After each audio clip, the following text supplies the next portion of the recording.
Electrical and datacom needs. Billy can win! Billy can win! Now, from the Stifel Financial Sports Studio, Tom Ackerman. Hey, welcome. I love hearing that weather forecast. Spring is coming. This is the last weekend that you will have to endure without Cardinal baseball until hopefully November, when the Cardinals take home their 12th World Championship. That's the goal. They march down Market Street. It's going to be a lot to get there. But who knows? Who's going to be the next to throw a parade down Market Street? I don't know, but that could be interesting to see how the Cardinals perform, how City performs. The Blues are knocking on the door of the playoffs. I do want to start on a solemn note, and speaking of parades and celebrations, give our hearts and love and prayers to Kansas City. What a very difficult thing they went through this past week with the Chiefs parade and the shooting that took place and all those children that had to be rushed to the hospital, and the very tragic situation in which a woman in our industry, a radio DJ in that area, died in the shooting. And just thinking about everybody in Kansas City, some of whom listen to this show, just to St. Louis people who've been transplanted to Kansas City, and people in mid-Missouri who went over to Kansas City. A lot of Chiefs fans in our audience. So we here on Sports on a Sunday Morning, we do talk about the Chiefs and the NFL a lot, but this is a human story in which it happened in the state of Missouri. If it had happened anywhere, we would say the same thing, that we are thinking about you. Our hearts are with you. And yes, the world needs to change, and we have to somehow come together, all sides of the issue of violence, crime, mental health, guns. Everybody needs to find a way to work together on this. Now, that said, sporting events are wonderful. Sporting events bring people together. They always have, and they always will. And this week is going to be a lot of fun to see all the sports come back together. The Cardinals play on Saturday. They take on the Marlins. It's a split squad on Saturday. They get right at it.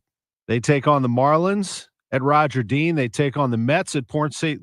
Lucie. We're going to have the Marlins game here on KMOX at 12:05 on Saturday. I love saying that. Cardinal baseball coming your way Saturday at 12:05, 11:55 pregame. So they'll preempt our show by 5 minutes. On Sunday, when the Cardinals take on the Astros, we'll have that game as well on Sunday the 25th. So this is your last weekend without Cardinal baseball until hopefully November. It's not the only thing going on Saturday. St. Louis City SC will be playing a home game against Real Salt Lake. As a matter of fact, they're going to play a game at home in 2 days. They are taking on the Houston Dynamo in the CONCACAF Champions Cup. Lutz Fan and Steel is coming on the show today at 11:15. That's not all. The Blues will be playing the Red Wings at 11 a.m. on Saturday. How about that? 11 a.m. face-off on Saturday to get your day started. And by the way, the Blues play tomorrow at noon. They're taking on the Maple Leafs at Enterprise Center, which means there will be about 5,000 media members attending that one. Toronto always draws a crowd. And the Maple Leafs and the Blues will play at Enterprise Center at noon tomorrow. Blues lost yesterday to the Preds 5-2. Bad timing on that loss, but I don't feel too bad about the Blues. I think they'll be fine. They seem healthy and they seem consistent, and they seem like they're playing at a pretty good clip. Just ran into a bump yesterday. SLU will play on Saturday as well. That game's going to be on KFTK, our station down the hall here, 97.1, because we will have Cardinal baseball. But SLU will be playing that day against GW. It'll be at Chaffetz Arena. So think about that for a minute. You've got Chaffetz Arena has a basketball game at 2. You have St. Louis City SC at City Park will have a game at 7:30. A lot of people milling about in the city, and pretty soon there will be a day at some point on Clark Street where you're going to have the Cardinals, the Blues, and City all playing at the same time. Oh, by the way, the St. Louis Battlehawks are about to start. They get going March 30th. They'll be playing their first game, and then they come home and play the first game on April 6th at the Dome. So, yeah, we are entering that time of year, a great time of year, where everybody is back. Baseball, soccer, football. We still have college basketball to watch. I know the teams around here, except for Illinois and Southern Illinois, and I'll get to them in a minute. Everybody else has had a lot of struggles here, but not everybody, but you know what I mean? There are some teams kind of hanging around, but Missouri's been very disappointing. 0-12 in the SEC. SLU has had a lot of struggles in the A-10. But college basketball will be rocking here for the next month plus. Everybody gets into March Madness. You have Arch Madness coming to Enterprise Center. The Missouri Valley Conference will be here March 7th through the 10th, so Enterprise Center will be going. And I know I'm probably leaving something out, but it is on, man. I mean, it's fun. I love when spring comes around here in St. Louis. My two favorite times a year in sports are March and October. Those are the two. March, everything starts to roll.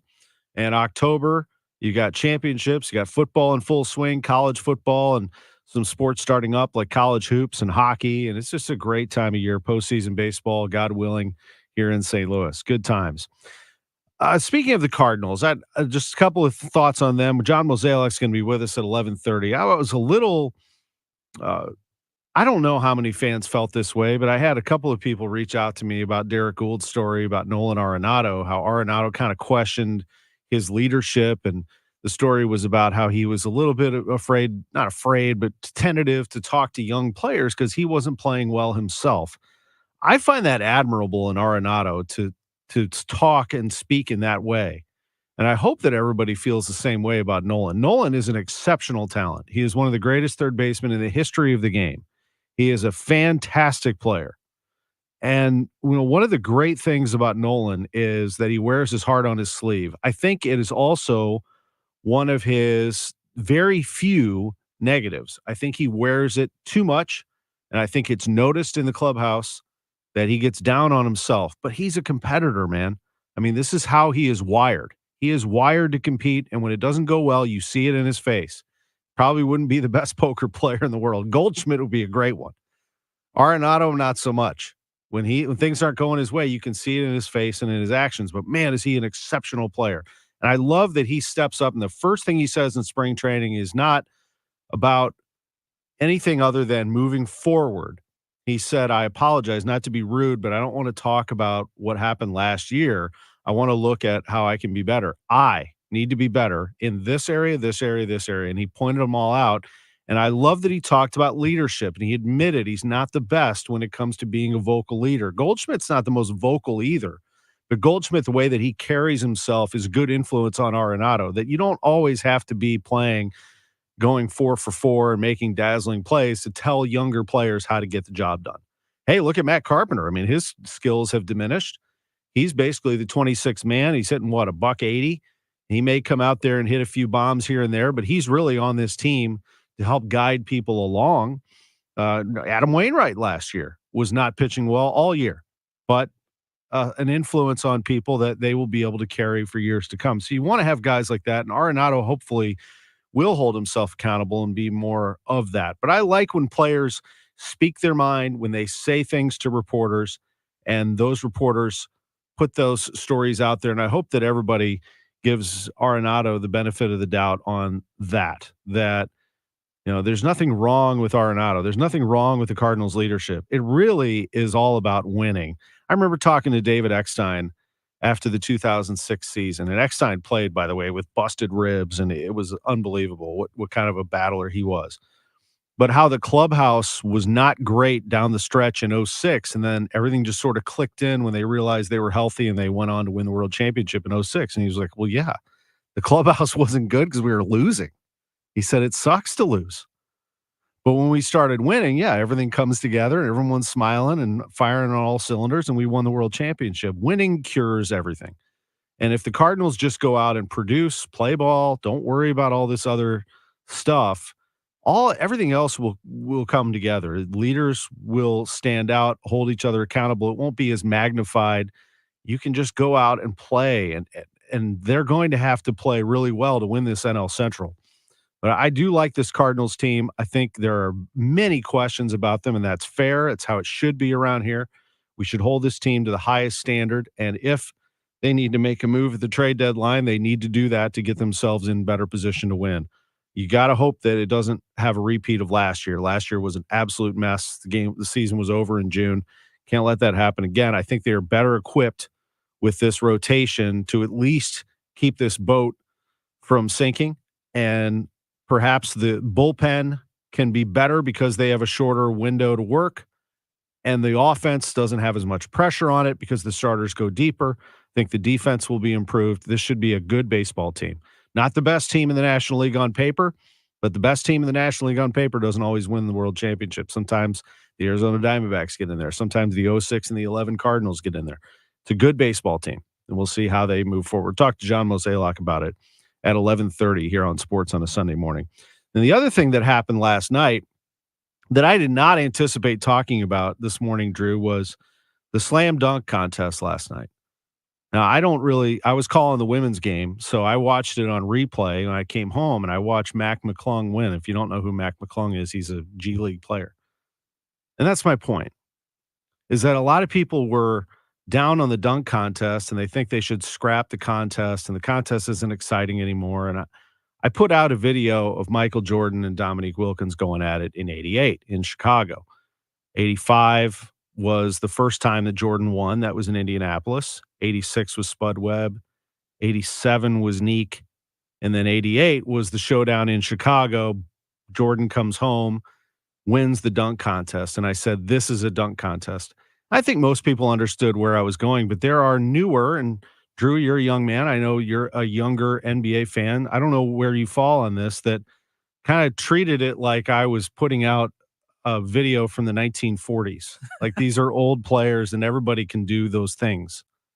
Everyone can dunk from the free throw line, I was told. Everybody can do the kiss the rim from down the baseline. Everybody can do the violent dunks that Dominique Wilkins can do. Everybody can do a windmill now. And we've run out of dunks, and the dunk contest isn't fun anymore because we've run out of dunks and nobody can do anything innovative. So now they're jumping over Shaq and they're jumping over each other and they're bringing out props and trying to do. The reason why that dunk contest worked and why it's one of the greatest ever is you had superstars out there. You had Michael Jordan, the best player in the world. You had the number 2 scorer in the NBA, Dominique Wilkins. You had a rivalry between the two. It was star power. The lights were bright. It was players dunking in front of a raucous crowd. It was a beautiful show of the best talent in the world going at it. It wasn't about the dunks necessarily. It was about Jordan, Dominique, Larry Nance, Clyde Drexler.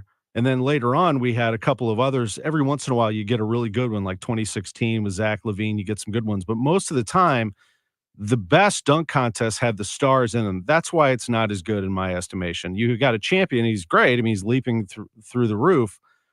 But it doesn't get that much sizzle because he's not even in the league. Mm-hmm. Do you see where I'm going here? Yeah. I mean, even Nate Robinson, still not like giant star, but 3-time dunk contest champion.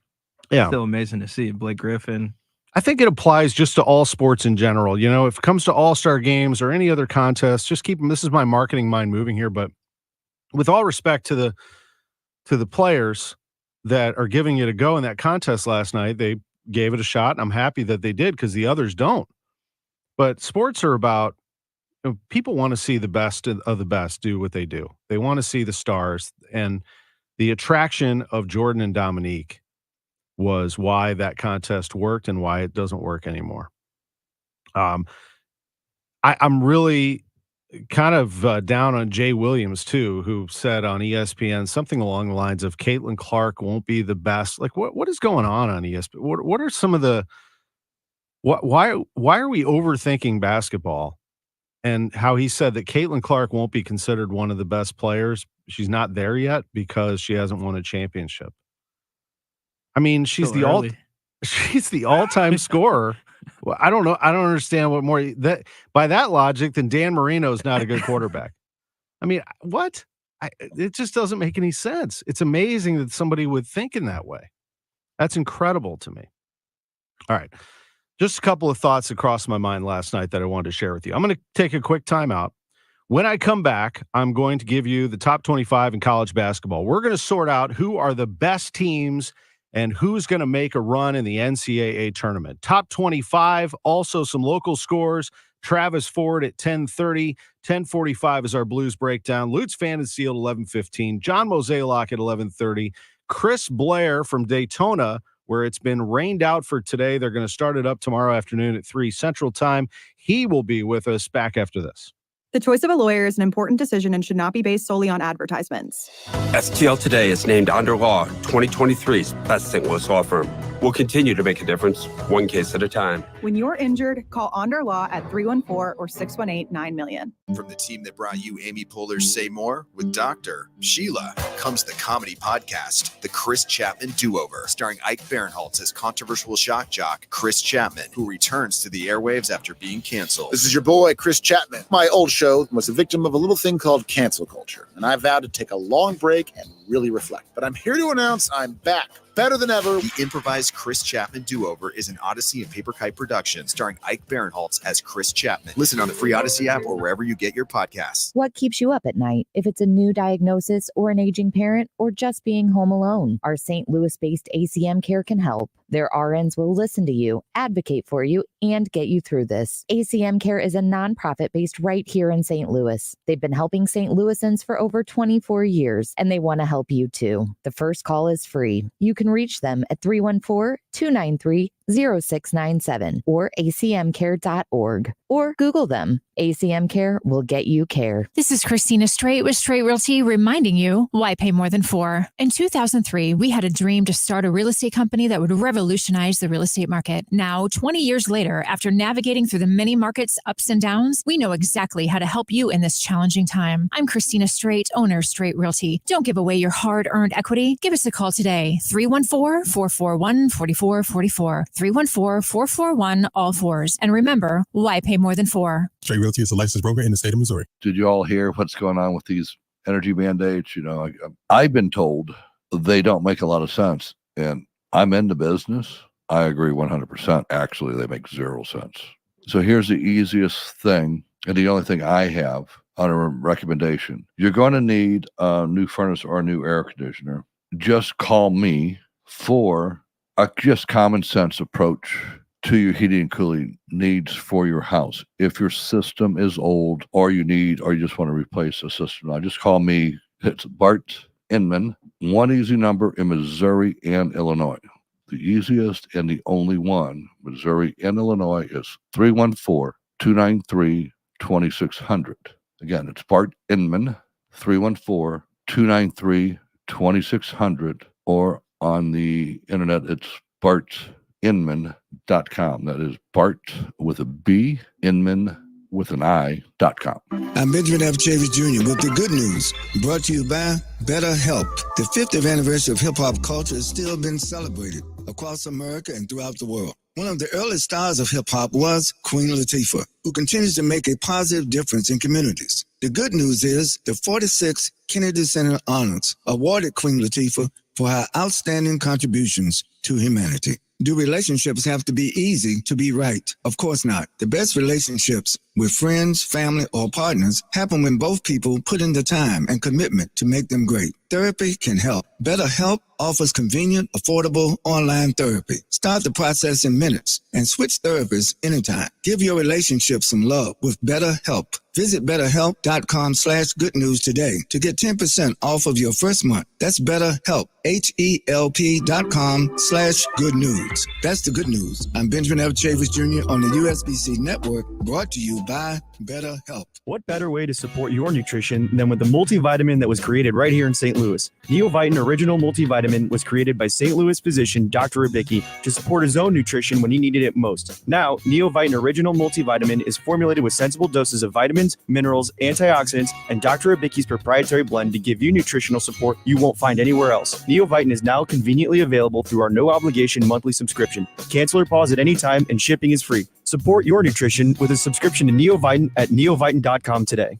Welcome back to the Gray Bar Sports on a Sunday morning. Goldschmidt swings and he hits a drive. He hits a slammer. Gray Bar, your distributor for electrical and datacom needs. Billikens win! Billikens win! Once again, from the Stifel Financial Sports Studio, Tom Ackerman. We're about 5 minutes away from Travis Ford. We'll get into some college basketball scores right now. Drew, what's the chatter out there? What are people saying? So we got one comment here that says we're streamed, by the way, on all these platforms. So yes, we're on Instagram, Twitter, everywhere. And so somebody says Kansas hoops are good. They don't get enough credit. Oh, come on. They get all the credit in the world. They're one of the best programs in the country. Come on. You know that. Kansas won over Oklahoma 67-57. That's a great win. I mean, that's a great win for them in Norman. I know that it was number 6 against number 25, but everybody knows that OU was frothing at the mouth to beat them, and they were actually up at halftime, and KU came back in a good old Big 8 battle. You know, that's the way it used to be, Kansas and Oklahoma. Mm-hmm. I remember seeing Kansas and Oklahoma in the Final Four. I was there at Kemper Arena in 1988. What do you think about that, caller? Who is it? R. Klaus 22. Is this? That's who that is right there. Yep. Yeah. So I was there. I mean, I've been following Kansas forever. I give them credit without a doubt. All right. That's kind of funny, though. What else do people say? Then we got Kevin Kelly saying, go SC, go Battlehawks. I'll see where the DeWitt Birds are on June 14th. Okay. All right. Yep. I got you. By the way, Kansas got absolutely trounced at Texas Tech by 29 points, 79-50. So let's not jump out of our shoes here. They haven't won back-to-back games this entire month, just to go on the negative. In fact, they haven't won back-to-back games since January 13th and 16th when they beat Oklahoma and Oklahoma State. Since then, they've gone loss, win, loss, win. Oh, they did win. They beat Houston, so there's a back-to-back. Then they lost one. Like they're going back and forth. So let's not get too excited. But yeah, the DeWitt Birds, I know, a little poke there from Kevin. All right. Says go SC, go Battlehawks. All right. And then last one here, they want to know, Elijah wants to know who's pitching on Saturday and what is the pitch count? A good question. I'm going to assume Sonny Gray, but they have not announced that to my knowledge. I would think that he'll get the first look, but it varies. It depends on what they want to do there. He did throw BP today, live BP. All went well. By all accounts, I saw some good video from our Matt Pauley on his Twitter page that was retweeted by KMOX Sports. And I would think that the pitch count wouldn't be any more than, 35 or 40 maybe. Just a couple innings. Get out there at most and see what you can do. Maybe 2 innings out of Gray at most, maybe 30 pitches. Top 25 college basketball before we go to Travis Ford. Number 1 team in the nation, UConn, beat number 4 Marquette 81-53. That is an absolute stomping by UConn, who has been the number 1 team for a while and my clear number 1. I don't think anybody is close to them, and they showed why yesterday. The way that they cut, the way that they move without the ball, the play of their big man, they have everything right now. That's Donovan Clingan. He had 17 points and 10 rebounds, and he was actually better than those numbers.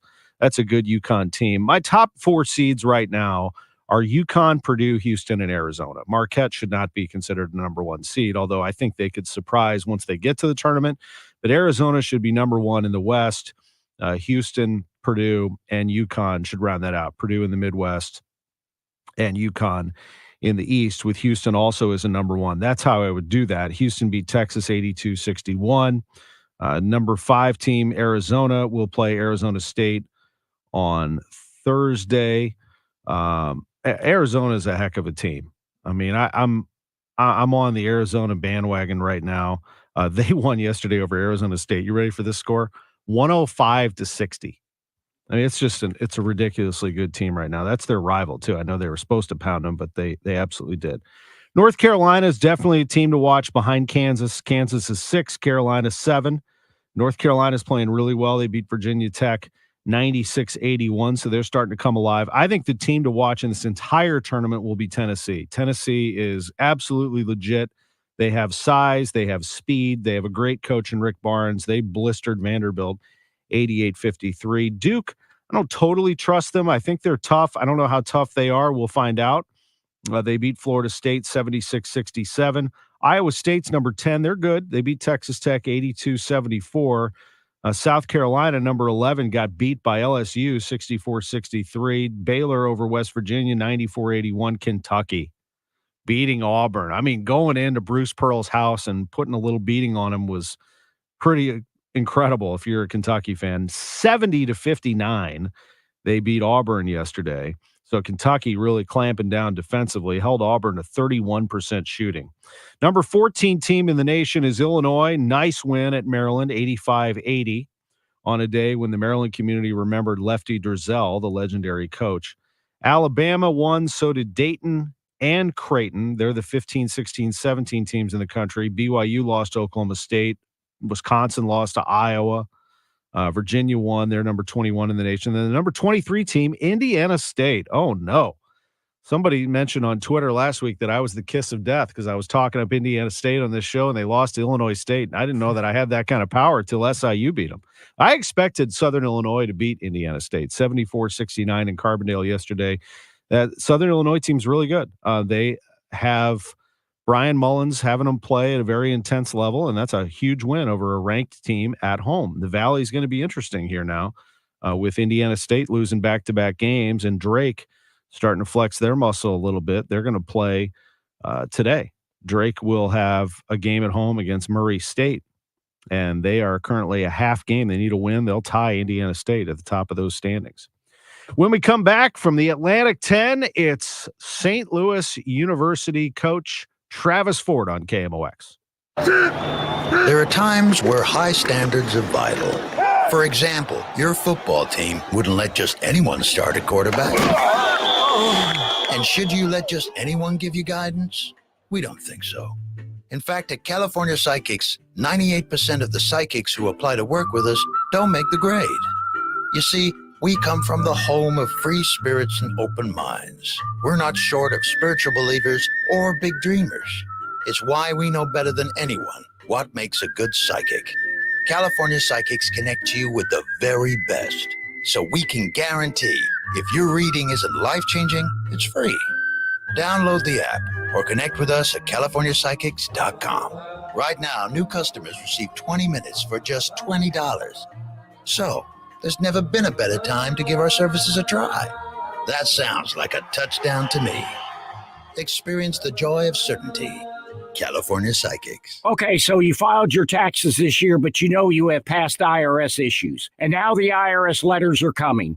Hi, this is Lance Story with the Lance Story Law Firm. Don't ignore those IRS letters. They're important and give you rights and deadlines to defend yourself. Waiting could cause you to lose those rights. Call the Lance Story Law Firm now and let us help you get ahead of the IRS and defend your rights while you still have time. The Lance Story Law Firm is located here in St. Louis, so take the first step and hire a tax resolution attorney. We've made it super easy to schedule your free consultation in person, or you can do a phone call and save travel time. Remember, IRS problems are legal problems. So before you send money to some out-of-town, high-pressure salesperson, give us a call at the Lance Story Law Firm. Call today at 314-260-6120. That's 314-260-6120. Or go visit LanceDruryLaw.com. The choice of a lawyer is an important decision and should not be based solely upon advertisements.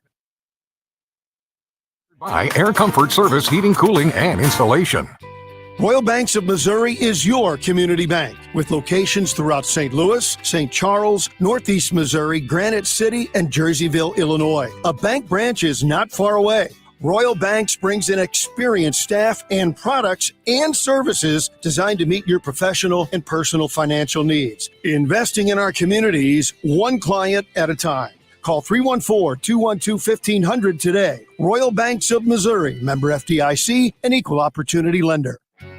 Looking for a new home or to refinance your current mortgage? Royal Banks of Missouri wants to be your home buying partner. With a local staff that will guide you through the process, Royal Banks is an experienced mortgage lender that you can trust. There's still time to lock in on a low rate. Call 314-212-1500 today. Royal Banks of Missouri, where better service means better banking. Member FDIC and equal opportunity lender. Welcome back to the Gray Bar Sports on a Sunday morning. Low spin swings and he hits a drive. He hits a slammer. Gray Bar, your distributor for electrical and datacom needs. Billikens win! Billikens win! Once again, from the Stifel Financial Sports Studio, Tom Ackerman. Billiken Report with Travis Ford, sponsored by Royal Banks of Missouri. It's a live visit with the coach. Good morning, Coach. How are you? Good morning, Tom. Doing good, thank you. Well, I had the game last night. Duquesne beat SLU, the women's team, 82-65. I know as a SLU broadcaster, I'm supposed to be pulling for the Billikens all the time, and I was fascinated with Duquesne's guard, Megan McConnell. When it comes to basketball, I always love players who are cool under pressure, and this player, every time, and they still forced her into 5 turnovers, which is really high for her, so that's a credit to the SLU defense, but don't you just love a guard in your game or in any game for that matter, Travis, who can keep her cool or keep his cool a valuable point guard is unbelievable. I mean, if you have somebody who can control the game, you'll do just about anything to keep them happy and keep them moving forward. Yeah, no question. It's not that every position's not important, but for myself, obviously, I played the point guard position my whole career, and I've always found that obviously you need a point guard that has strengths, and there's a lot of different strengths a point guard can have.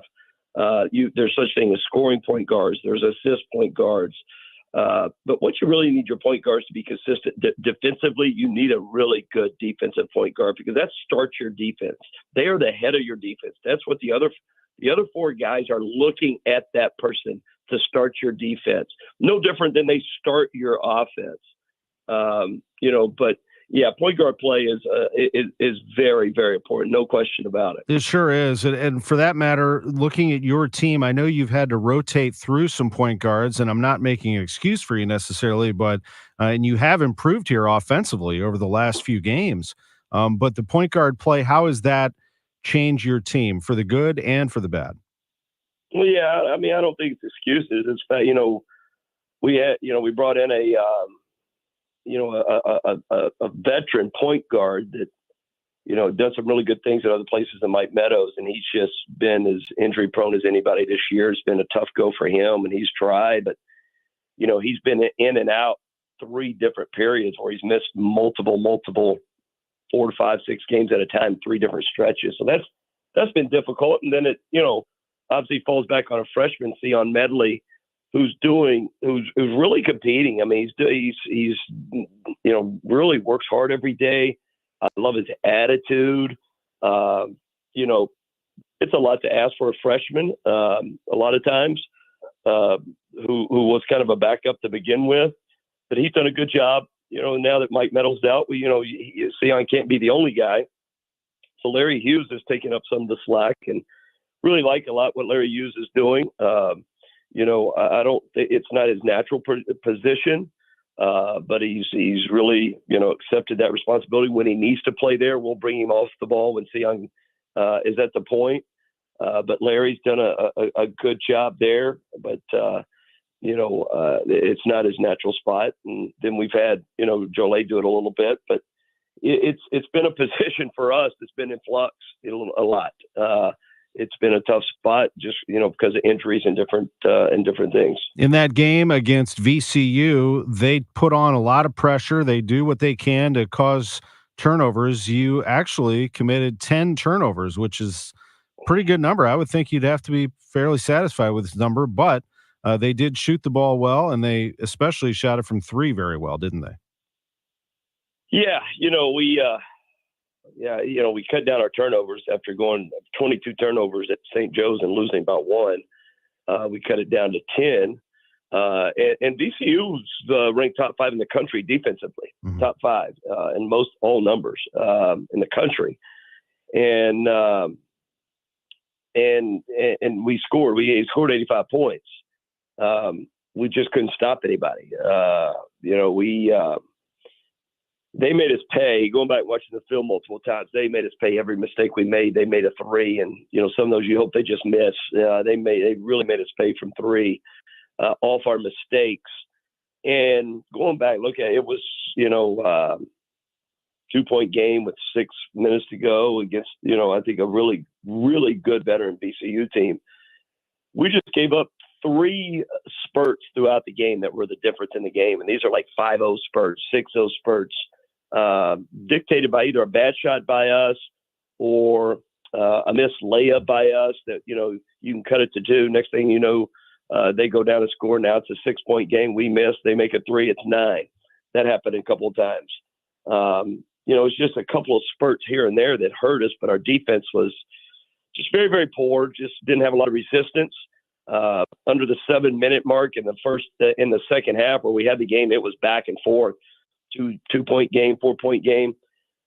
We fouled way too much under 7 minutes and just sent them to the free throw line, and they're a really good free throw shooting team. The Billikens' next game will be Wednesday on the road at Duquesne. Speaking of Duquesne, what do the Dukes bring to the table here in the A-10? Yeah, they're a team that I thought preseason, would be one of the best teams in our league, based on they have everybody returning. And they won 20 games last year, and they pretty much had their 5 of their top 6 players back. They got 2 of the most elite guards in the league, and Day Clark is just an elite scorer. He's had multiple games of 30 this year. He's obviously really, really good, a veteran, a fifth-year senior, I believe. I know he's a senior. Then you've got, Clark, who is another high-level scorer. Their 1s and 2s are really, really good. They averaged high double figures last year. Then they've got, some really good big men inside. They got the number 1 3-point defense in our league, but just a really veteran, old, physical, very physical. One of the best teams in our league, I think, from scoring inside and outside. They got some guys that can score in the post, and they got some elite 3-point shooters. So I really like their team based on experience and everybody they have returning. When you scout a team, not just Duquesne, but in general, I know you're looking at everything, but do you almost immerse yourself like you're one of their coaches? I mean, you're looking at every little detail. You almost become, as I just sort of raved about McConnell, and I hear you talking about their players, you almost become enamored with them. Like you get to know them so well, so you can explain to your team just exactly what a gift this player has, what this player has, while also focusing on the negatives that you can attack.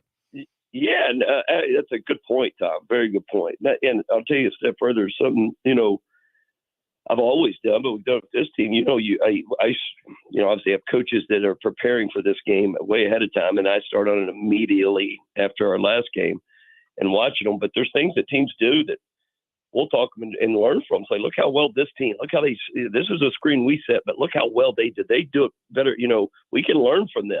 You can learn from other teams, especially our situation right now where we're trying to get better defensively. And we've shown our team a lot. Look the intensity this team is playing with. Look how they're making multiple efforts. They're sustaining their effort through the whole possession. I get to know teams so well that absolutely you know their strengths, you know their weaknesses, and then you got to put yourself into ours. Like, what are they going to do to us?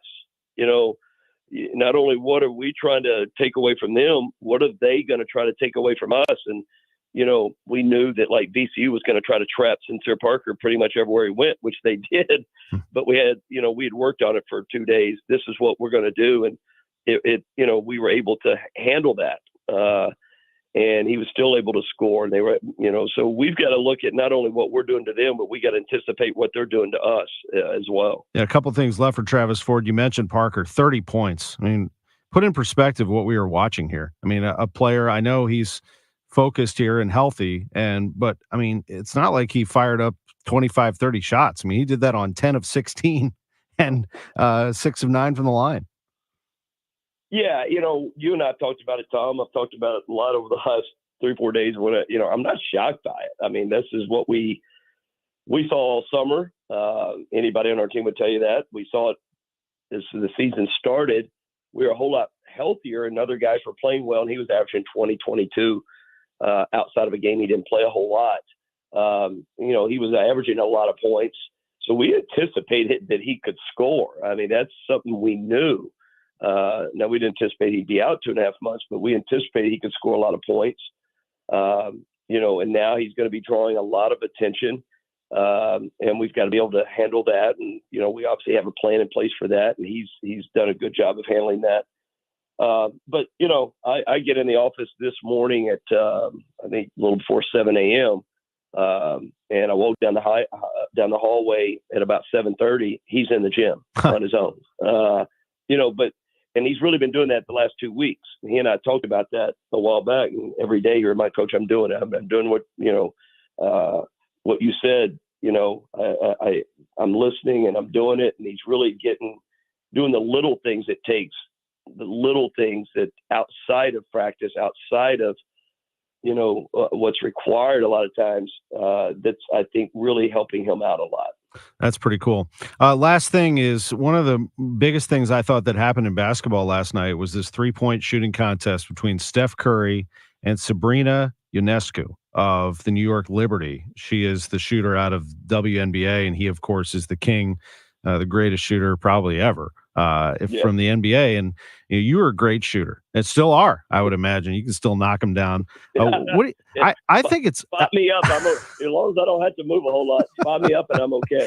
I just think it's a big development in basketball that you see her doing that against Steph, and he had to really rally to beat her. Caitlin Clark has captured the imagination of people. I'm going to see her Thursday in Bloomington. I can't wait. I just find it very fascinating how they are changing the way we look at basketball, and I think very much for the good.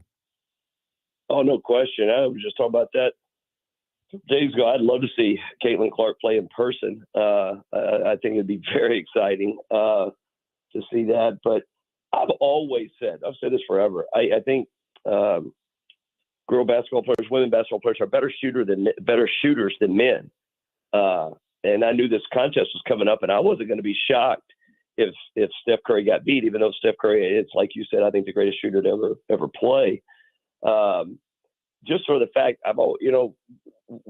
men sometimes we make it too complicated. We try to jump too high. We have too much movement in our shots. I think a lot of time, and women are more precise, and I think girls are really locked into their shooting form and have great form. But I've always said I thought women shoot maybe a little bit better than men a lot of times, and got a lot of appreciation for it. Obviously women's basketball is really, really at an all-time high, I believe, from college basketball to WNBA, whatever it may be, and a lot of great players out there. I'm with you. I think women's sports are a really fascinating future in our country, as more girls by the thousands are playing and starting new sports every day. So it'll be interesting to see where it all goes. In the meantime, you are going to Pittsburgh. You're going to be taking on Duquesne on Wednesday. I'm going to hold down the fort at Humphreys tomorrow with Rebecca Tillett. We're going to talk some hoops tomorrow night at 6. And then we will catch up with you real soon. But good luck this week as you continue to battle here in the A-10. Get yourself ready for the postseason tournament. Anything can happen. Absolutely, Tom. I appreciate it. Thank you. Good to talk to you. Travis Ford, head coach of the Billikens, with us on KMOX, coming up on 1048. When we come back, Blues Breakdown, we'll get into the Blues game against the Preds and a noon game tomorrow against the Maple Leafs. Back in a moment.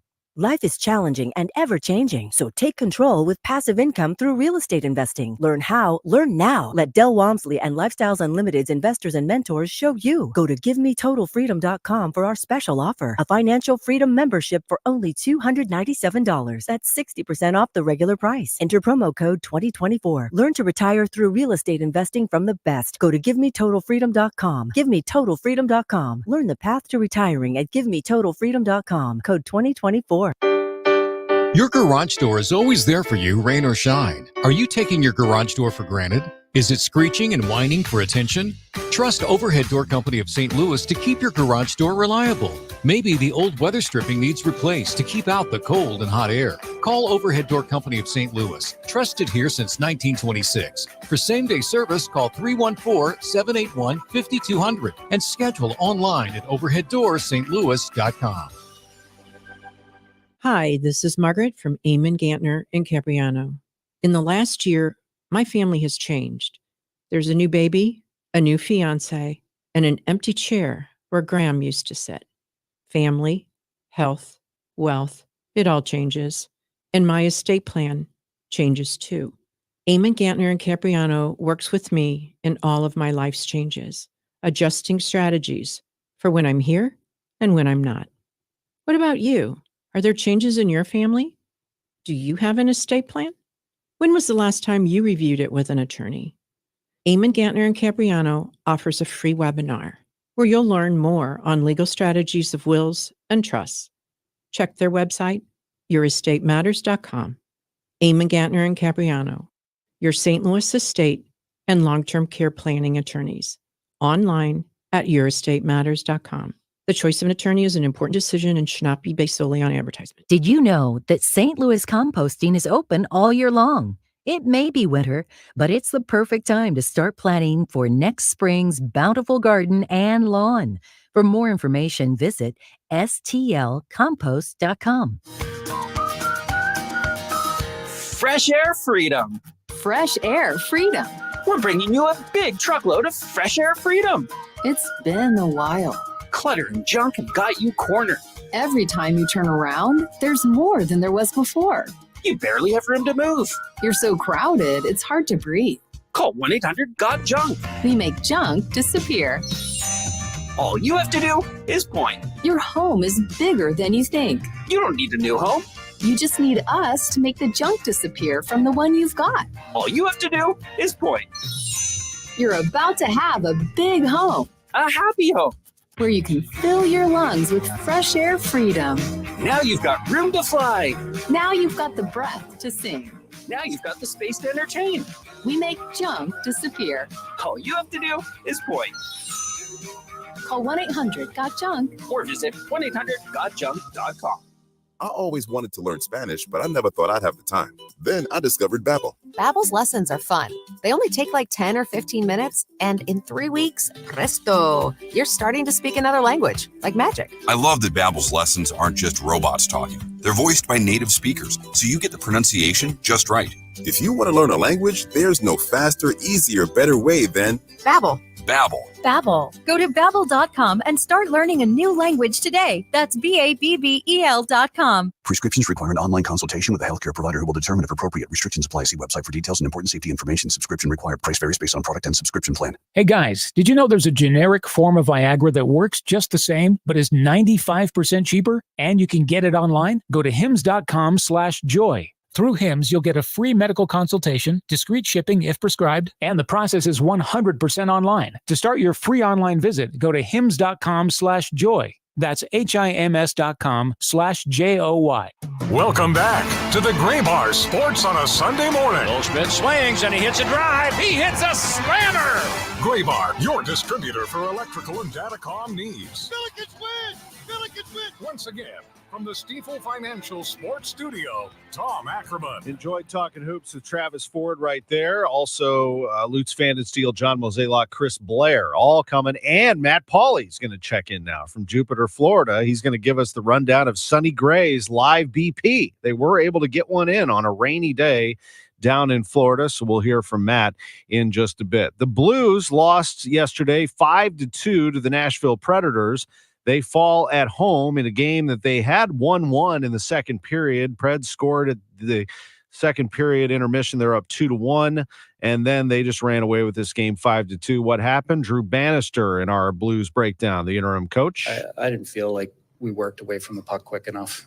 I thought we were, when our D were going back for pucks under pressure, that our forwards weren't working back quick enough to help out, and they'd look up and there was no one there to make passes to. And, I thought in the second period we spent too much time in the D zone because of that. Was the skating aspect of the game, was it more evident on their side? Well, I think it was more evident on our side that we didn't skate. I think that was the biggest problem. We weren't skating.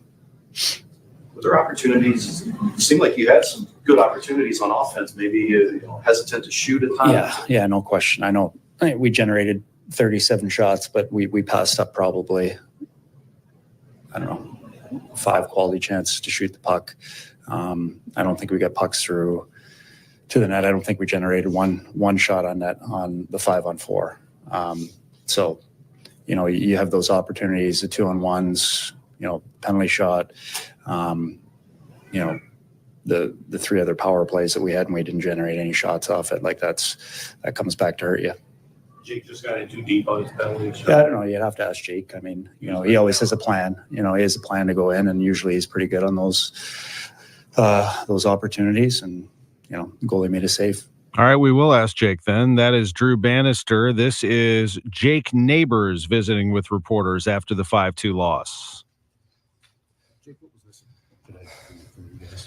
I thought just energy and, just compete. And I thought the biggest thing was energy, though. Surprising, though, considering it's a team right below you. You can gain some more separation from these guys, and knowing they're going to probably be desperate coming in here after the last couple games.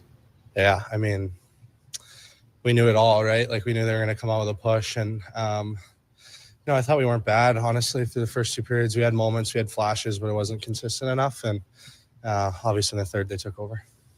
Take us through the penalty shot. What were you looking for? It was just pathetic, bad, really bad. Just indecisive about what you wanted to do? Knew my get a read on move. him? Yeah, I knew my move. I just stuck to it and didn't evaluate at all going down the ice. And it's just, that ties the game. So I got to put a better effort into scoring that one. You obviously want to take advantage of these games at home. How big are these two more coming up before you hit the road again? Yeah, obviously got to learn from this one. Watch some video, whatever it is that you got to do, and flip the page and continue to focus on the next game. And we're going to have to continue to do that down the stretch. It's just one game at a time here and, regroup and focus on Toronto. Was that game there still for you guys? Like you said, first two periods were there and the game was still there for you in the third period.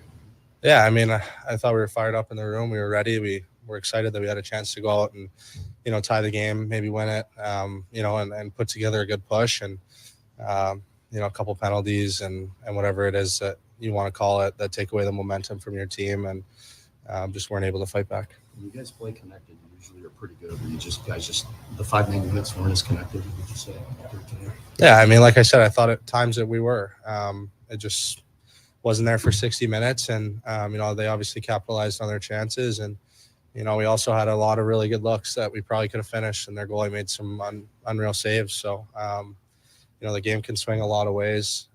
That's Jake Neighbors, the Blues, with a 5-2 loss. They are on the ice right now, practicing at Centene Community Ice Center. It's a noon start tomorrow against the Maple Leafs. What keeps you up at night? If it's a new diagnosis or an aging parent or just being home alone, our St. Louis-based ACM Care can help. Their RNs will listen to you, advocate for you, and get you through this. ACM Care is a nonprofit based right here in St. Louis. They've been helping St. Louisans for over 24 years, and they want to help you too. The first call is free. You can reach them at 314-293-0697 or acmcare.org or Google them. ACM Care will get you care.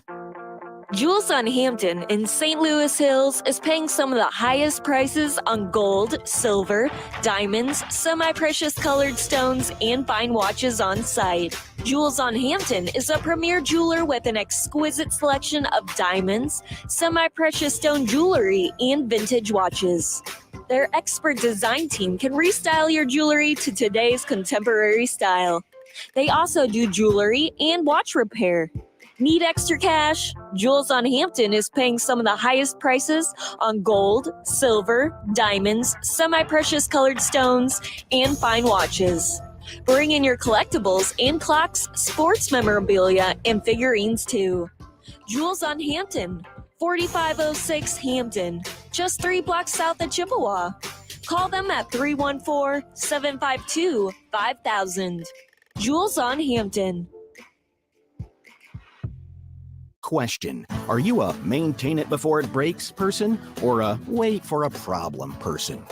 Get ahead of the game or just see what happens type? Well, if you're the practical, forward-thinking sort, then get this. For a limited time, the rock-solid fix-it-right guys at Jerry Kelly will come tune up and inspect your furnace for just $98. It's normally $143, and that's very little money for a lot of peace of mind. Check it out now at jerrykelly.com.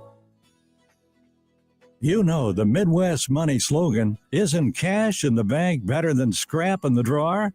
This is Johnny Rabbit to tell you that's for sure. That's Midwest Money, the oldest coin shop in St. Louis. Buying, selling, and trading since 1971. Silver and gold, coins, sterling silver, antique firearms, military relics, uniforms, flags, medals, daggers, and more. Not sure what you have? Bring it to Midwest Money at 5900 Hampton in South St. Louis to find out. Plus, Midwest Money is home of the largest model train layout in St. Louis. And the first Sunday of every month, bring your family to see this great model railroad exhibit, and it's free. My advice to you is to bring your collectibles to someone you can trust. Midwest Money at the corner of Hampton and Holly Hills. So come on in. They'd like to meet you at Midwest Money. You'll be happy you did. KMOX, KECK HD2 St. Louis. The voice of the Billikens, KMOX. Always live on the free Odyssey app. This is CBS News on the Hour, sponsored by O'Reilly Auto Parts.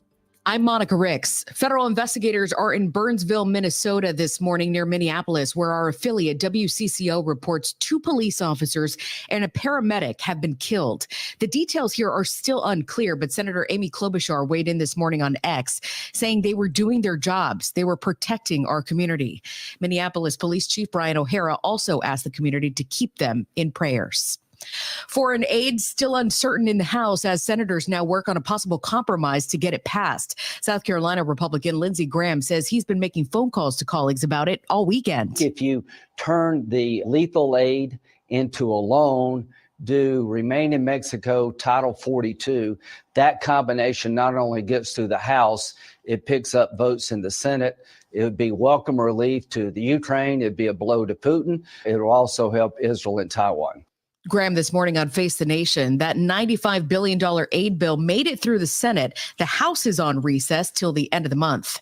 Meantime, hundreds of people have been arrested in Russia for holding vigils for opposition leader Alexei Navalny. His team spokesman, Kira Yarmish, says his body is missing. The body of Alexei isn't there. Alexei's prison just lied to his lawyer and his mother that the body is there. And so we don't have any clue where he is now and what is happening to him and when it will be given to the family. The Republican South Carolina primary, now less than a week away, at a CBS News poll has former President Trump leading Nikki Haley by 35 points in her home state. Haley made her case on ABC's This Week. Does that mean you will not support him if he's the Republican nominee? That means I'm going to run and I'm going to win. And y'all can talk about support later. Right now, you can ask him if he's going to support me when I'm the nominee. Do you think he would? Do you think he would? I highly doubt it. The primary is set for next Saturday. Trump rallied there last week with former rival Senator Tim Scott.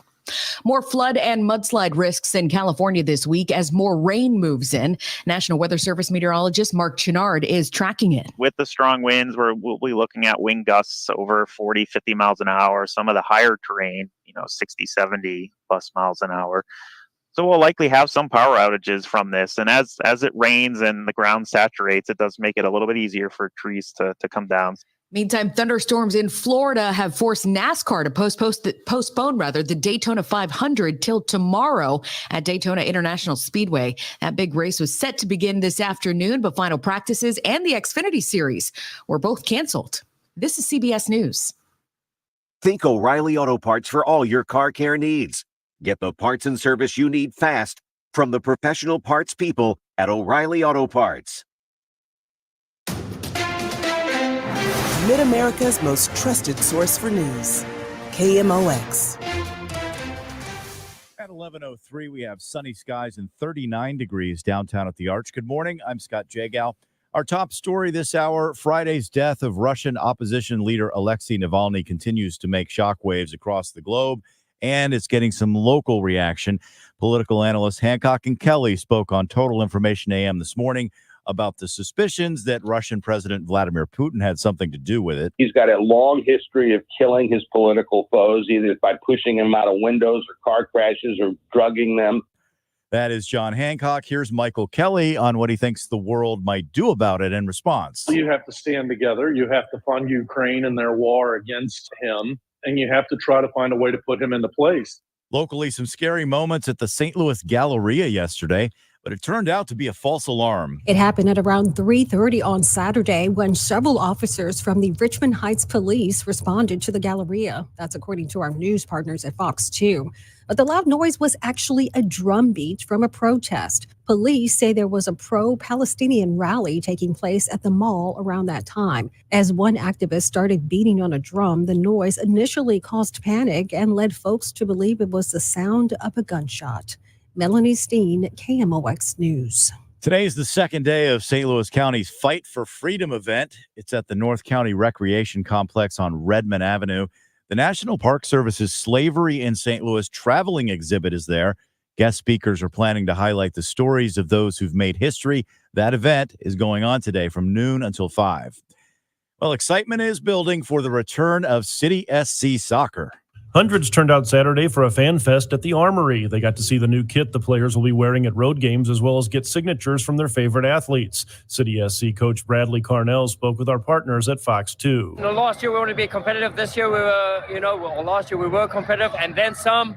For this year it's much of the same. Last year we tried to, prove people wrong. This year we want to prove to ourselves that we were right in our belief system. The locals returned to the pitch Tuesday night for a match with Houston in the Champions Cup. Brad Choate, KMOX News. Your weather forecast quite warm in the coming days after those couple of days of snow and frigid temperatures. Today's high 49. We're going to be kind of chilly overnight, 24, but then 60 for tomorrow and Tuesday, mostly sunny. Wednesday, 70 degrees, and then 58 on Thursday. It is 38 in St. Peters, 37 in Florissant, sunny skies, 39 downtown. I'm Scott Jagow, KMOX News. This is the Graybar Sports on a Sunday morning. Goldschmidt swings and he hits a drive. He hits a slammer. Graybar, your distributor for electrical and datacom needs. Now from the Stifel Financial Sports Studio, Tom Ackerman. John Mozeliak's coming up at 11:30, but I just can't help myself. Got to talk more baseball, and this is our spring training report. First one of the season on Sports on a Sunday morning, sponsored by Norm's Bargain Barn and Wilkie Window and Door, and by St. Louis Composting, growing gardens and making memories. Let's go to Jupiter, Florida, and a live visit with KMOX's Matt Pauley. Good morning, Matt. Good morning, Tom. How are things down there? Sonny Gray got to throw on a gray day as you got a little break from the rain, didn't you? Yeah, that was the only sunny part of today so far, I guess you Nice. could say, because the rain is really coming down. Thank you. Yeah. Like we just heard on top of the hour news, Daytona 500 was canceled today. It is super rainy here in Florida, but there was about a 90-minute window, and it hit at the exact right time. So Gray was able to get a live BP session in. It was really fun watching him as he was very we've seen the communication with him so far, and between pitches, he would stop and talk through things with Wilson Contreras on what they're looking to do in any given situation. And then once that session got done, he brought all the catchers over and also pitching coach Dusty Blake. And they spent a good 5 to 10 minutes kind of doing a full postmortem of what just happened, when he wants to throw what and where and why. That was pretty cool. And then Lance Lynn also threw a side session today. So it wasn't live BP. At one point, Pedro Pajes kind of stood in just so he could have somebody in the box. But those were really the only things that happened this morning. The bearded Lance Lynn, who has to be happy hearing that his Salukis beat the Indiana State Sycamores. He lives right by SIU, even though he's an Ole Miss alum. I'm sure he's happy to hear that. But going back to Sonny Gray, I had heard when the Cardinals signed him that he does that, talks to pitchers and catchers after his session and explains everything. What I didn't know was in detail how he does that during a live BP talking to his catcher. Can you take us into that even further as to what you observe during those sessions? Yeah, so we've seen two different things. So when he was just doing a straight bullpen session, what he would do is he would identify the situation. He would say, right-hander, 0-0 count, looking to get into the hands to get a swing and a miss. Like, that's how specific he would be. And every single pitch, he was saying what he was trying to accomplish with that pitch. And his idea behind it was, if you say it, you visualize it. If you visualize it, you can do it. So then it's a little bit different when he's going through the live BP session where he actually is facing hitters. It's not as much communication for every single pitch, but when there is a situation that for whatever reason he feels like there needs to be some more clarification on, he will stop and he'll communicate something to his catcher, which was Wilson Contreras today. And at one point it looked like Contreras wasn't totally understanding of what Sonny was saying, and Sonny didn't just accept it and move on. He made sure that he was on the exact same page with Contreras before they would move forward. And he is so deliberate about everything he does. It's pretty impressive. Contreras is interesting to me too. I'm really impressed with him, the way that he handled last year and the way that he has approached this spring. And I like how he talked up Riley O'Brien. I saw those reports. And then also the fact that he is already off in this great start with Sonny. Could you observe Wilson for us as a leader and starting catcher? Yeah, I think he's really feeding off of Sonny Gray, which is kind of funny because generally people feed off of Wilson Contreras. That tells you something about Sonny, that Wilson is actually able to kind of feed off of him, and it almost kind of justifies the energy and excitement and intensity that Contreras brings to what he does on an everyday basis. I get the sense that he's loving catching Gray, and I think Gray is already having an impact across the entire pitching staff. Now, some of these guys who do things the way they do them, they're not going to change because of it, but it just seems like there's a little bit more intensity, and you could find a million different things to trace that back to, but I think one of them is for sure that Gray has become a leader on this staff. I've heard a lot about Sonny Gray, and now Lance Lynn throws on the side. I know that Steven Matz has been out there, and Michaelis. What about Gibson? What have you observed from Kyle Gibson? Yeah, so far we've gotten the chance to talk to him a couple times. Man, he's a really interesting guy to talk to, and just kind of his approach towards everything. He went through kind of his he's changed himself as a pitcher, and a lot of people talk about his sweeper. Well, his sweeper, he used to throw a slider. He doesn't throw the slider anymore. He now throws the sweeper, and he went through this really intricate description of why he's having so much success with the sweeper, in part because a lot of hitters knew what his slider would do, and they were almost guessing on where the pitch was going to end up, and it ends up somewhere completely different with the sweeper. The other day, around Valentine's Day, he came in and he had chocolate bars for the entire team. He does things like that, and this is there's been so much made about the culture and the leadership and all those tag words we've heard a million times this offseason. I think we're starting to see why Kyle Gibson is the kind of guy they wanted. I mean, don't forget, he was a 15-game winner last year. I know people try to dismiss wins and losses in terms of a pitcher's record, and that's not the most important thing anymore, but 15 wins is still 15 wins in the bigs, and that's something. So he comes in coming off a 15-win season and clearly trying to impact. He was the guy who was going up to other people across the clubhouse and introducing himself and finding out their names and everything. So he seems like a really good fit so far. Yeah, 15 wins for a very good Orioles team. Matt, last thing, just looking at this week, lay it out for us. Full squad workouts start tomorrow. I know that you will have countdown to opening day on Thursday, and then the first game, Grapefruit League game, on Saturday. Yeah, we're less than a week away from some Grapefruit League action, which is awesome. Of course, a lot of those games right here on KMOX. Today is the day where full squad reports. Now, most players have already arrived, but some players still do need to officially report. They did not have to be in the clubhouse this morning. They just have to report basically to Jupiter at some point today, and the team needs to know that they're here. And then tomorrow they will go through that first full squad workout. And Oliver Marmol is fired up. He's been talking so much about being excited about having his entire group in the same room together. As many position players as have already been here, tomorrow is when they have to be here and have to go through the process. And, it's another mile marker in this spring training as we get closer and closer and closer to opening day. Yeah, I'm looking forward to seeing him with an actual full spring training. I mean, he doesn't have to deal with COVID or a lockout or a World Baseball Classic. Give this guy a spring training, for goodness sakes, and a full roster.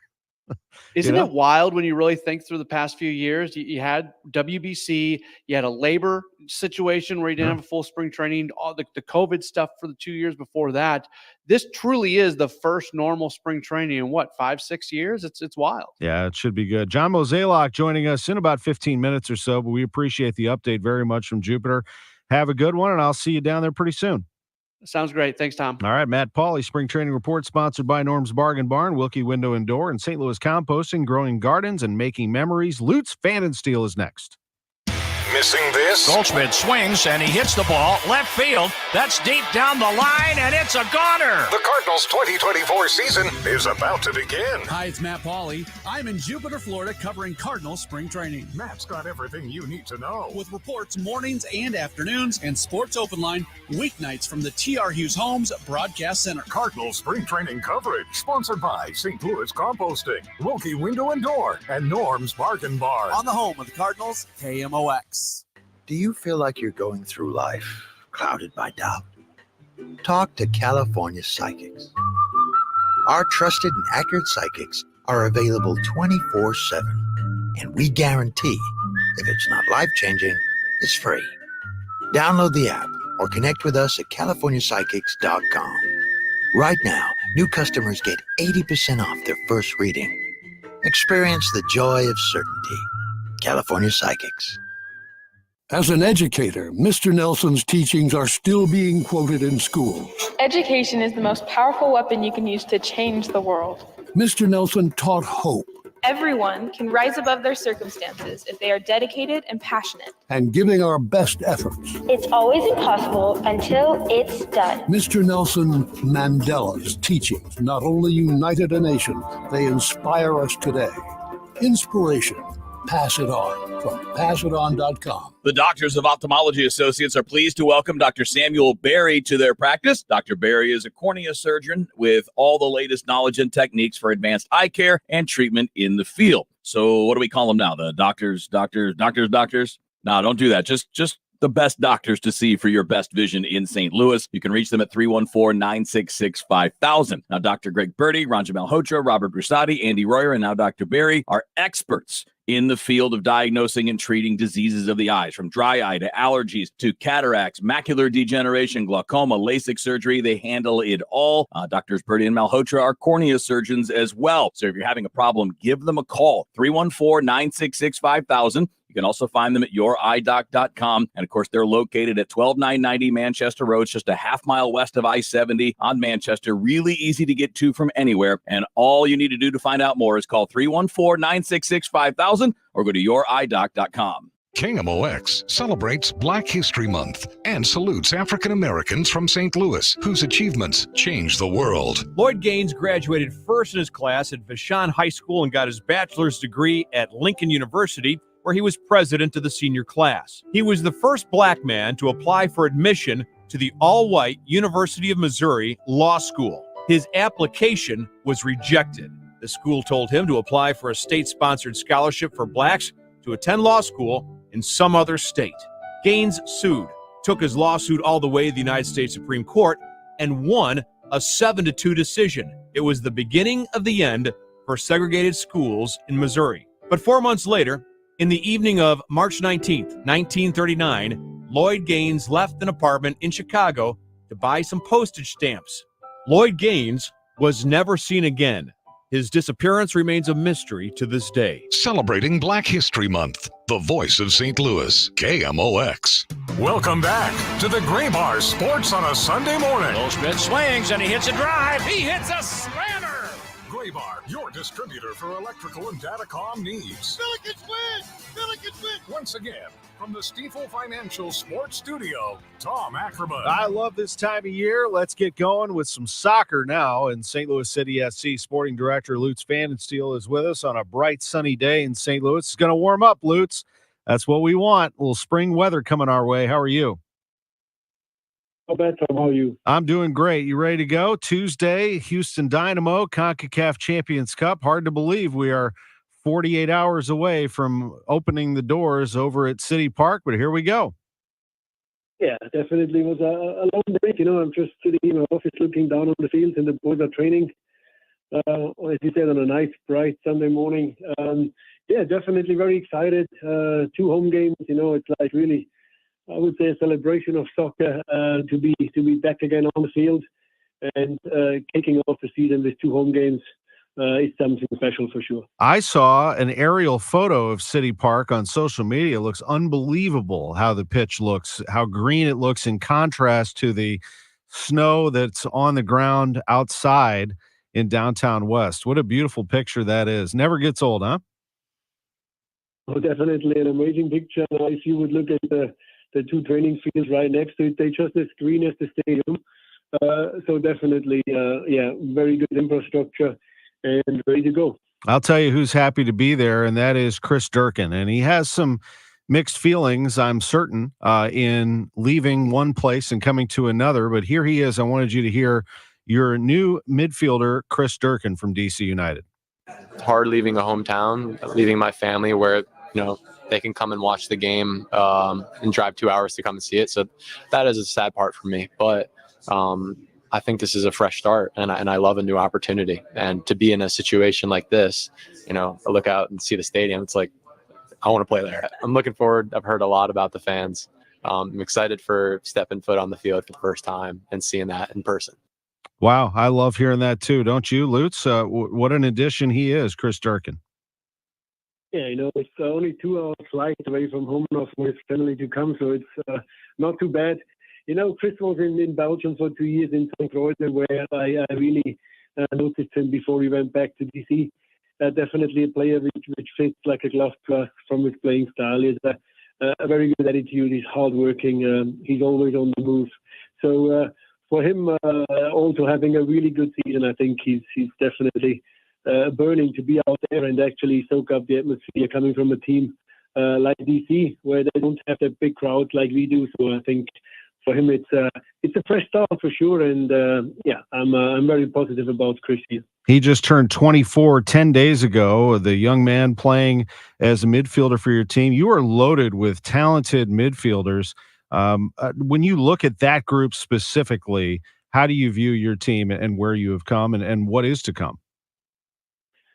Yeah, basically looking at the whole squad in total, and in the end of the day, you shouldn't really put too much stress anymore on last season. But let's be fair, we didn't really lose apart from Nico Giacchini, a player who started lots of games. He kept the full group together and added three very promising young players. You mentioned Chris Durkin, Thomas Potland, and Niklas Dürr. So we added quite some young talent and only lost really one potential starter.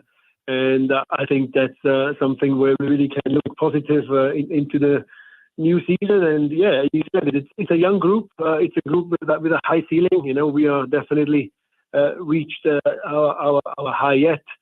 And I think the only thing is we need to stop thinking about last year. It doesn't count anymore. It counts for nothing. It's a fresh start. We need to be again very sharp from the first moment onwards to have a good start. And once you create that momentum and you can carry it over, that's always a good way to start a season and to have a good season. I do think that is a very good theme for the year for this team. And on that note, here is Edward Leuven. I wanted you to hear this as well. This is what he said right along the lines of what you just commented here on the show. Depends on the expectations from outside, and I'm not talking even like of the league or like people outside. I mean like more within the club. I think it's going to be very important to be patient, to be calm, to be realistic, and to go game by game. That's how we approached it last year. We were not like, we're going to be first in the Western Conference, we're going to break all the records. That's now not how we did it. Like we weren't even talking much about like clinching the playoffs. We were like step by step, like go 5 games and go the next 5 games. And like, as you already mentioned, the season is long. And I think it's going to be very important to be smart about it. I agree. That is exactly how you went about it. And I think you would as well, Lutz. But in addition, I kind of felt like last year at this time, there was a little bit of an edge to everybody over there because they were picked last or next to last. And do you need to recreate that at all? Like, do you have to have any sort of, hey, nobody believes in us kind of thing? An angry team is usually the best team. So a team which feels satisfied what was achieved is usually a team who fails. So for us, it's important to be hungry, to stay hungry. Predictions, of course, last year that really worked well for us. And everybody thought we are terrible, and it turned out we were not that terrible after all. So I think that perception might change a little bit. But then again, listening a little bit around now in Coachella to other teams, they still think that we are not as good as we were last year.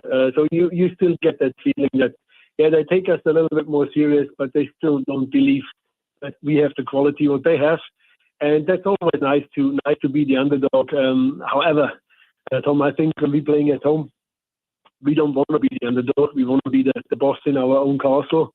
We want to have that fortress. And that's always a way to set the tact for the season when you're opening with 2 home games. So we don't want to be the team which is just always underestimated. When we are playing at home, we definitely want to show what we made of. This is Lutz Pfannenstiel, sporting director of St. Louis City SC. It is amazing, actually, that you did all that you did, missing Klaus for as long as you did. My question is twofold. One, what does a healthy Klaus bring to the table? And two, the loss of Nico, certainly he was important to Klaus's success, wasn't he? How do you account for that there? Yeah, Klaus, as you know, I took him as a young kid from Brazil to Germany. So, I know him like a little bit like my own son in some ways. So he never really had any injuries all his life. But then he had last year this very niggling injury for quite some time, which turned out longer. But he's 100% fit. He's healthy. He was healthy towards the end of the season, and he had a good off season. Now a good preseason. So there is nothing really to worry about him when it comes to being sensitive to injury, because he never had one apart from that one last season. So I'm very positive there. And yeah, we had of course Nico. Nico played a big role. Nico will always be a St. Louis City legend because he played a big part in our first season.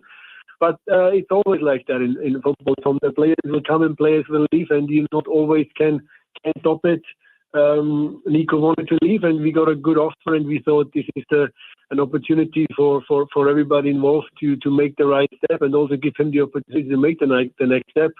But don't forget, we Sam Adinda a player which stepped in when Klaus was injured, and also when Nico was not playing for some time, and did reasonably well and scored lots of goals. And Sam is definitely a big asset for us. So we do have a lot of players out there which can step up. Torreson, which we clearly said when we signed him last summer that he will be more a player for us in the new season. He needed a time to adjust, and he's naturally a second striker, or he can play in the attacking third, everything. So we do have different options up front. Jackson played a lot of times like a high nine, like a secondary striker. So it's not like that we just depending on one or two players. And then last thing for you, and this is another kind of strategy question here, but you have such great defenders. I mean, you got one of the stalwarts in Tim Parker. We all know you have the best goalkeeper in Roman Berkey. The strength is certainly there, but is there anything that needed to be worked on? Did you need to get it out of your own end better as the season went along, and is that an emphasis? Defending is not always just the back four or the defensive midfielders. It's defending starts with the attackers, and only if you defend as a unit you can be successful. So it's always easy to blame the back four to concede a goal. But still, I think you poked me there on the right spot. Yeah, it's obvious. It's very obviously to see what we did in off season. We signed another left back. We signed another right back, because that was areas where we thought we need more depth. We had with Nowinski and also Marcanic, guys who performed well, but we need just more than one player there. So we need to be stronger in that department. That's what we worked on to get young talented players in again. We talk about a 20, 22 and a 24-year-old.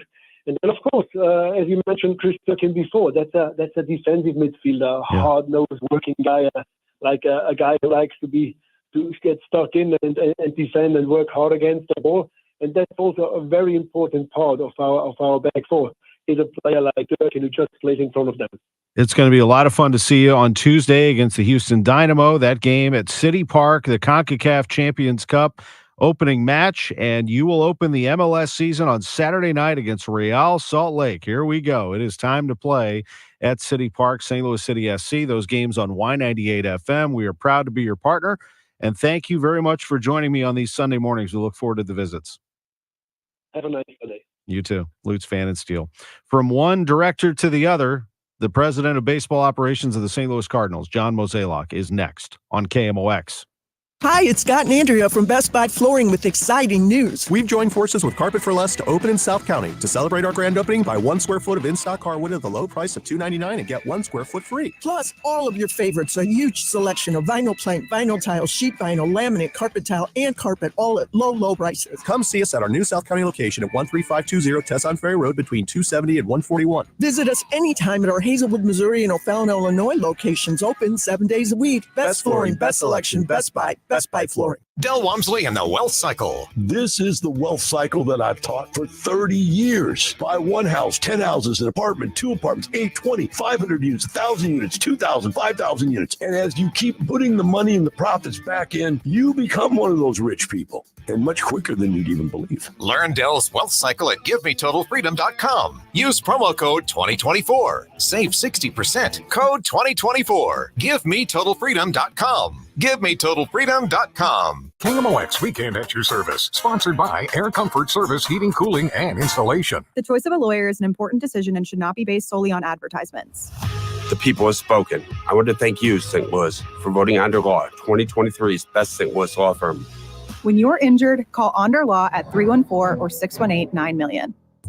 Just imagine being walked all over for 36 years. Who would do that? The great customers of Reinhold Flooring, that's who. For over 3.5 decades, Reinhold Flooring has been the mecca for carpet, hardwood, vinyl, laminate, and area rugs. Reinhold Flooring is customer-driven with a focus on top-quality products and installations from the best team in the business. So come on in and walk all over your next flooring at Reinhold Flooring. Visit them at 5429 Telegraph Road in St. Louis or online at reinholdflooring.com. I'm Benjamin F. Chavis Jr. with the good news, brought to you by BetterHelp. The 50th anniversary of hip-hop culture has still been celebrated across America and throughout the world. One of the earliest stars of hip-hop was Queen Latifah, who continues to make a positive difference in communities. The good news is the 46th Kennedy Center Honors awarded Queen Latifah for her outstanding contributions to humanity. Do relationships have to be easy to be right? Of course not. The best relationships with friends, family, or partners happen when both people put in the time and commitment to make them great. Therapy can help. BetterHelp offers convenient, affordable online therapy. Start the process in minutes and switch therapists anytime. Give your relationship some love with BetterHelp. Visit BetterHelp.com/good news today to get 10% off of your first month. That's BetterHelp, HELP.com/good news. That's the good news. I'm Benjamin F. Chavis Jr. on the USBC Network, brought to you by BetterHelp. Tiger fans, it's time for Mizzou women's basketball. Some of the nation's top matchups will take place this season in Mizzou Arena, and you don't want to miss any of the action. Check out all the upgrades to Mizzou Arena while being a part of the best home court advantage. You make the difference, so get your tickets today by visiting mutigers.com/WBBTix. MIZ. Illinois is mailing annual Medicaid renewals, which means that you need to make sure you stay covered. Medicaid keeps me covered. It keeps me covered too. Staying covered with Medicaid means keeping yourself safe. Keeping your loved ones and your family safe. Everyone's due date is different. So go to abe.illinois.gov to check your renewal date and update your address. And stay covered. Welcome back to the Gray Bar Sports on a Sunday morning. Goldschmidt swings and he hits a drive. He hits a slammer. Gray Bar, your distributor for electrical and datacom needs. Billikens win! Billikens win! Once again, from the Stifel Financial Sports Studio, Tom Ackerman. In about 15 minutes or so, we're going to head over to Daytona. Chris Blair will give us an update. General Manager, Worldwide Technology Raceway. Daytona 500 has been postponed. It's been raining there, and it's been raining in Jupiter, Florida as well. We say hello to John Mozeliak, President of Baseball Operations. Still coming down over there?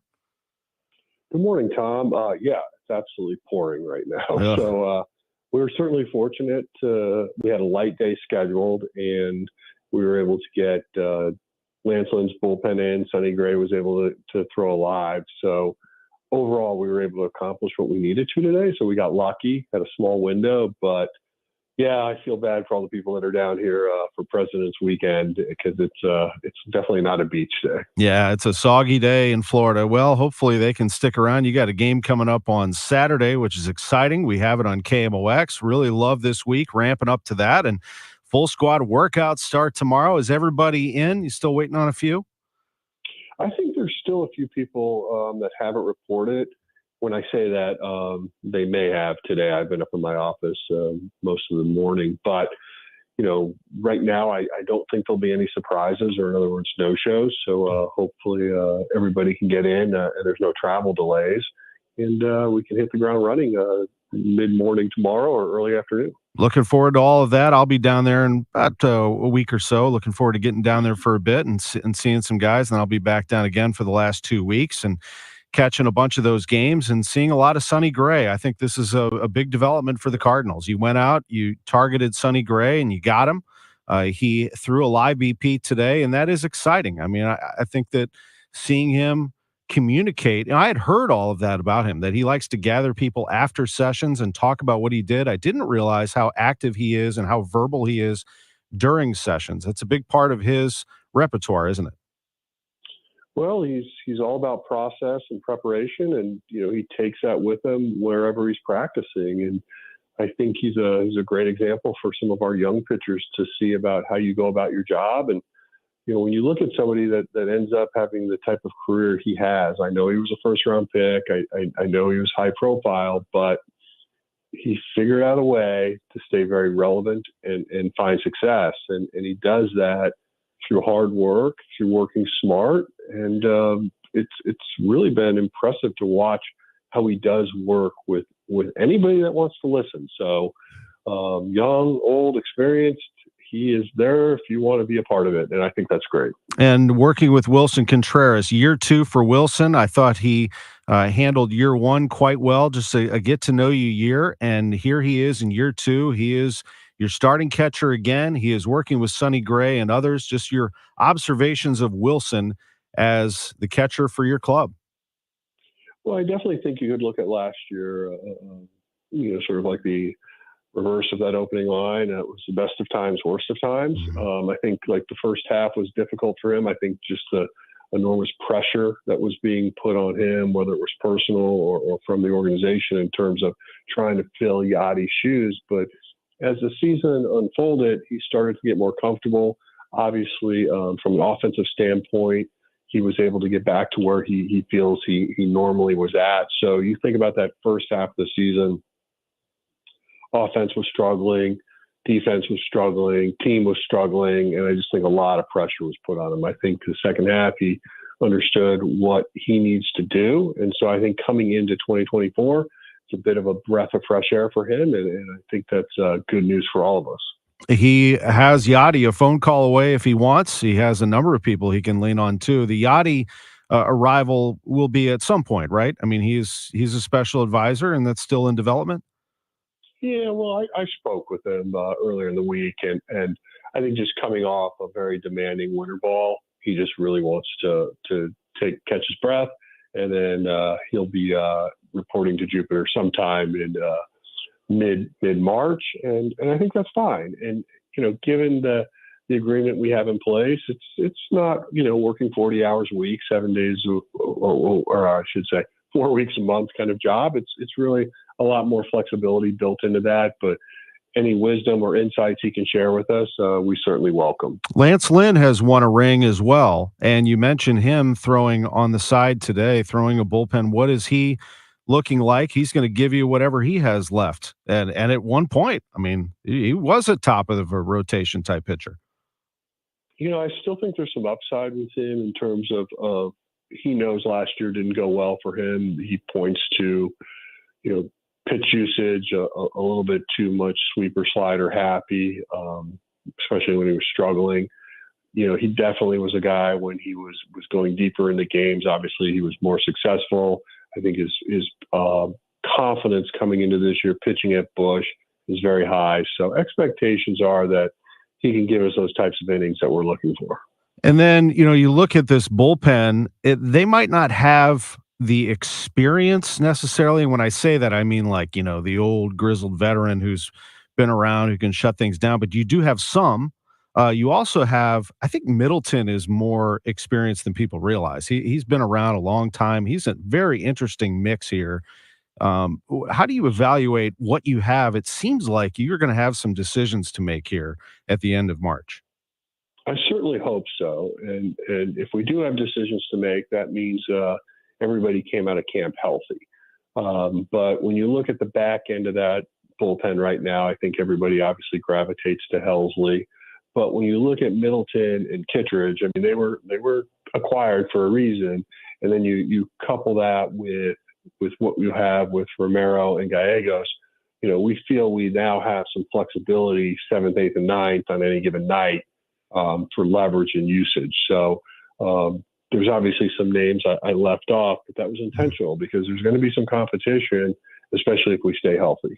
I thought that the arrival of Arenado was interesting, and I'm sure you see all of the stuff that gets written and what he says to reporters.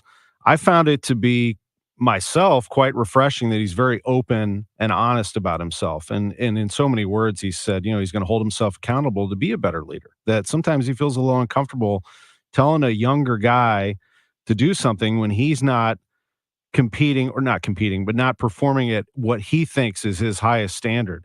And perhaps he will be nudged to do that a little bit more, that it's okay. My read on Arenado is he wears everything on his sleeve and can be really hard on himself. And that's just the way he's wired, isn't it? Look, I think there's a lot we can learn from last year, and I think it would be crazy if we don't. So that's something that internally we understand. But it's also a really difficult season to necessarily evaluate some people's performances, and Nolan, I think, is one of them because he wants to be part of a winning organization. He wanted to win desperately. I think we all went into camp last year or into the season thinking we were going to be successful, and so when things weren't working out, he too was putting a ton of pressure on himself and trying to probably do more than he really should have. And so I'm excited about where he is right now. Talking with him the last few days, I think he's in a really good headspace. And so, I'm hopeful that he can get back to where he feels like he's being a regular contributor. And if he is, that's good news for the Cardinals. He and Goldschmidt, man, they have been around a long time. They have done a lot. They've seen it all. And Contreras too. I mean, Contreras has been in this game for a long time. And then you have some young players that you can envision as your core, but I would bet that as an organization, you're not putting too much of a high expectation on them. And I'm talking about Walker, Gorman, and to some extent Wynn, although he still has to show a full season. But that is interesting. I'm leaving some names out, obviously, but how do you see Walker Gorman as specifically that right-hand, left-hand combo for the future? Well, I mean, I think the big thing for Walker is how is he going to evolve as a defender? And if he ends up being average or even slightly above, then you have a really, really special player. I think in Gorman's case is, does he have the ability to play 162 or show he can go all season? Because he has had some lower back issues over time. And then, I think the big addition and someone that we missed a lot last year was somebody like a Brendan Donovan. So excited to have him back. And then I think going into camp over the next couple of days, it'll be interesting to see like where Dylan Carlson is as well, because, obviously he had off-season surgery on his ankle, finished on the IL.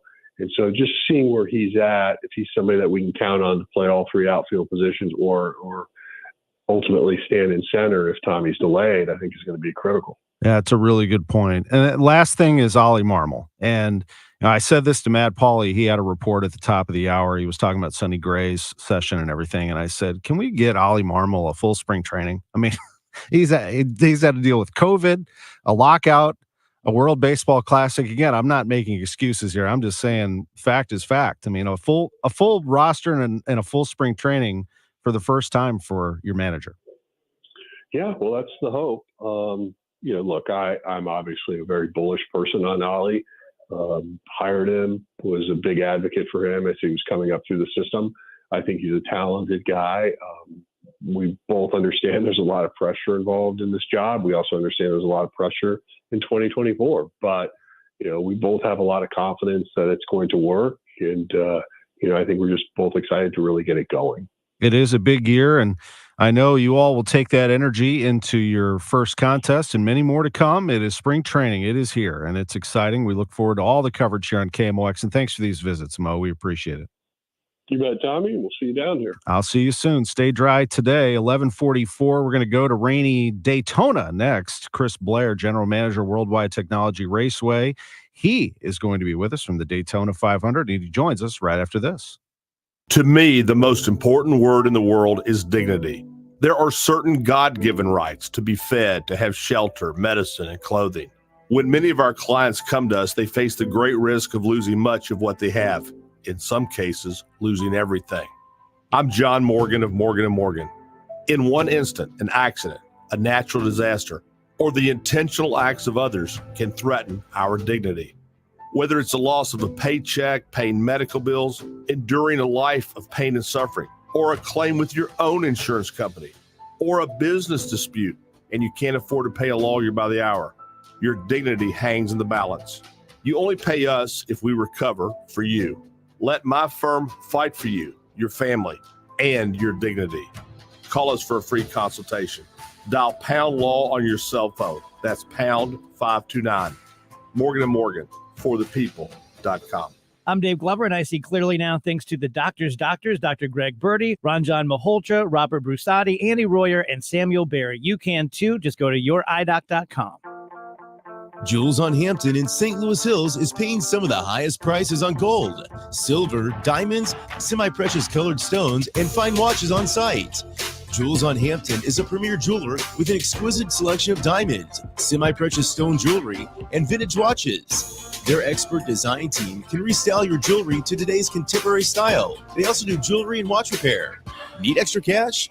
Jewels on Hampton is paying some of the highest prices on gold, silver, diamonds, semi-precious colored stones, and fine watches. Bring your collectibles and clocks, sports memorabilia, and figurines too. Jewels on Hampton, 4506 Hampton, just 3 blocks south of Chippewa.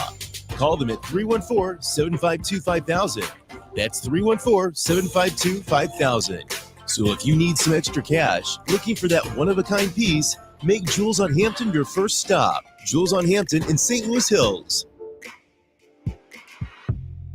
Hey guys, Glover here from my friends at Zero Res, the best carpet cleaners I've ever seen. I use them all the time. All my friends and family have used them at one time or another. They are absolutely the real deal. February, the month of love. So when is the last time you gave your carpet and your family the love and attention that it really deserves? Have you gotten down on your hands and knees and adored how clean and refreshed it was? If you do get down on your hands and knees, I promise you, you're going to realize how truly dirty and kind of nasty that carpeting is. Not your fault. It's just the way life goes, and gravity takes everything bad down into that carpet. We will clean 3 rooms of carpeting for $119 plus a free hallway. And don't forget that Dirt and Dander's favorite hiding place is your air ducts. $50 off of your air duct cleaning during the month of February. Simply call 314-474-2020 or book online at zeroresstl.com. Make sure you mention KMOX and the DGS. Have you ever been sitting around or driving like you're probably doing right now? Man, I think I need a new furnace or an air conditioner.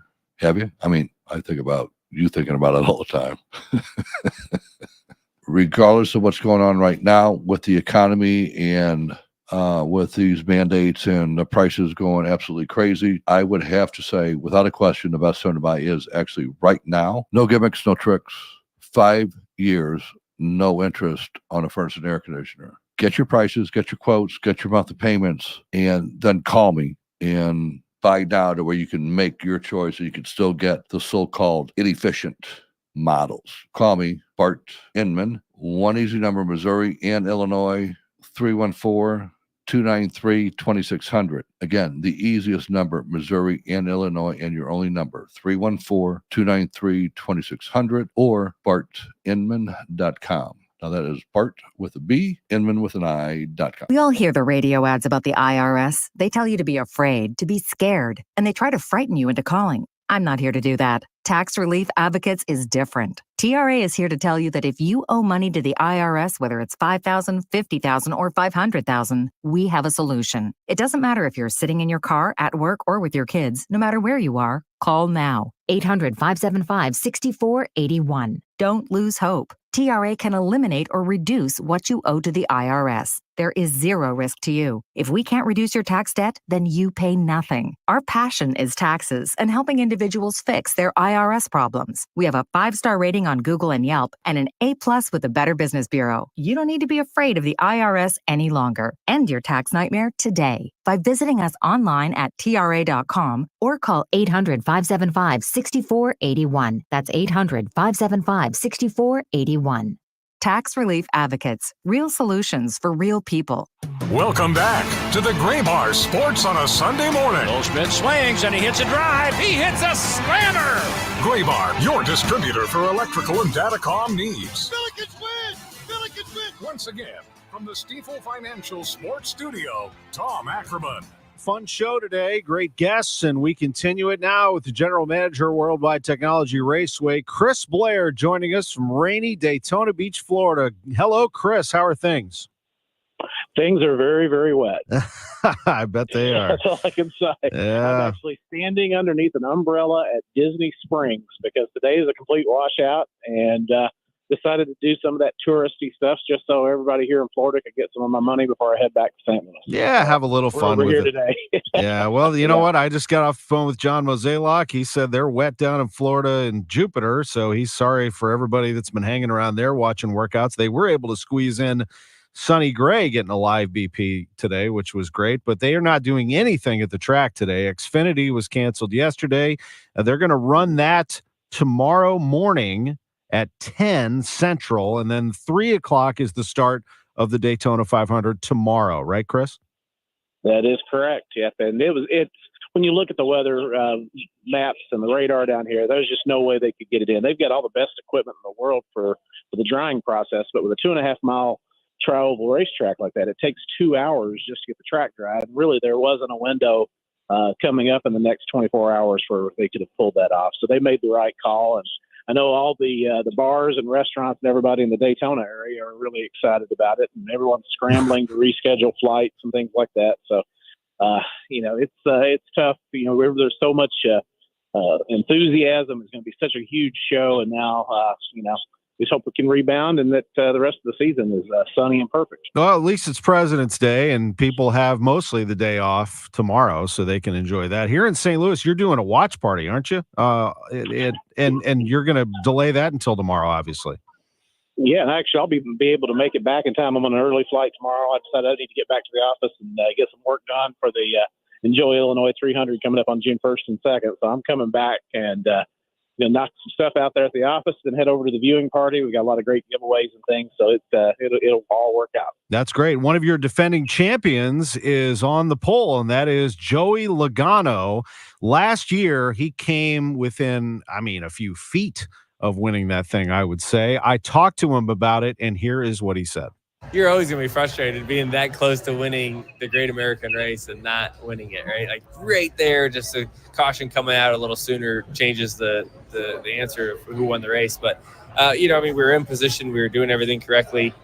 It is what it is. You got to be in those positions multiple times to win. And so as long as we're sitting there, right, and obviously we want to win that one. You got to wait a whole another year to have an opportunity to win the Daytona 500, but we were really close. You can tell it really gets to him, and he is on the pole, Team Penske with Joey Logano, Chris. I'd say he's got a good chance as anybody.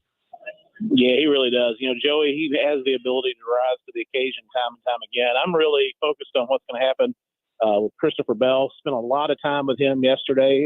He was doing some social media work for us, and he's a winner. He was the 2016 winner of our NASCAR truck race. And he told me, he said, what gets me, he says, I always ran really, really good there in the trucks. And he said, I haven't really done much at all in the Cup Series. He said, so it's time. He said, then your track is definitely one that he wants to win on.